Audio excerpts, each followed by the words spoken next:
జనగామ జిల్లా పాలకుర్తి మండలం చెన్నూరు గ్రామంలో రవికుమార్ అనే యువకుడిపై ముగ్గురు దుండగులు కారులో వచ్చి కర్రలతో దాడి చేశారు. ఇంటి ముందు కూర్చున్న రవికుమార్పై జరిగిన ఈ దాడిలో ఆయన తీవ్రంగా గాయపడ్డారు. స్థానికులు రావడంతో దుండగులు కారును వదిలి పారిపోయారు. ఇక భూ వివాదమే ఈ హత్యాయత్నానికి కారణమై ఉండొచ్చని పోలీసులు భావిస్తున్నారు. ఈ ఘటనపై కేసు నమోదు చేసి దర్యాప్తు చేస్తున్నారు పోలీసులు.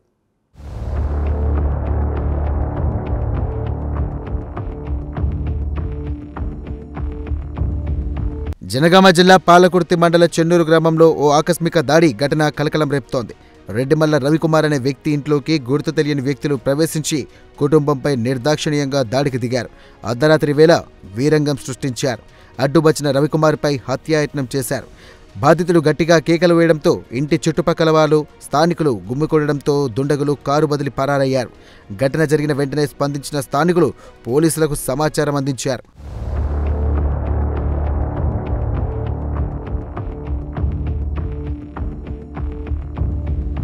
దుండగుల దాడిలో తీవ్రంగా గాయపడిన రవికుమార్ రక్షణ కోసం పాలకుర్తి పోలీస్ స్టేషన్కి పరుగులు పెట్టారు. తనపై తన కుటుంబంపై ముగ్గురు వ్యక్తులు దాడికి పాల్పడినట్లు బాధితుడు రవికుమార్ పోలీసులకు ఫిర్యాదు చేశాడు. బాధితుడి తలకు బలమైన గాయాలు కావడంతో జనగామ ప్రభుత్వ ఏరియా ఆసుపత్రికి తరలించారు.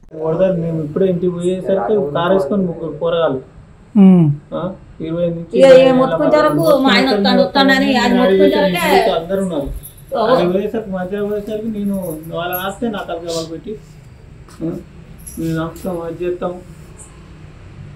ఇంట్లో ఆడదొక్కటి ఇద్దరు కూడా పోరాలి, స్టేజ్ పోరాలి. దాని మీకు పోయి తాగొచ్చి ఈ టైంకు దాన్ని పట్టుకుంటే ఎందుకంటే ఏందన్నట్టు నన్ను నమ్మదామవుతారు. దాన్ని ఏం చేద్దాం అని నా బిడ్డ పోరాలి, ఇద్దరు పోరాలి. ఇంకా నా బిడ్డ భయపడి తినవచ్చు ఇంట్లో ఉన్నది. మొన్న కాల్ చేసి ఇప్పుడు అర్ధగంట పైన అవుతాను.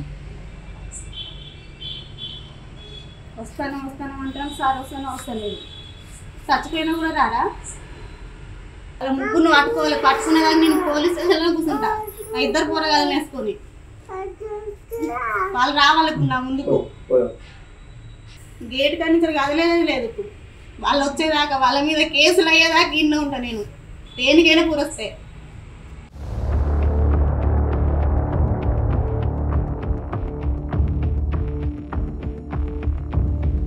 కారులో వచ్చి దాడికి పాల్పడిన వ్యక్తులు ఎవరనే విషయంలో ఇంకా క్లారిటీ రాలేదు.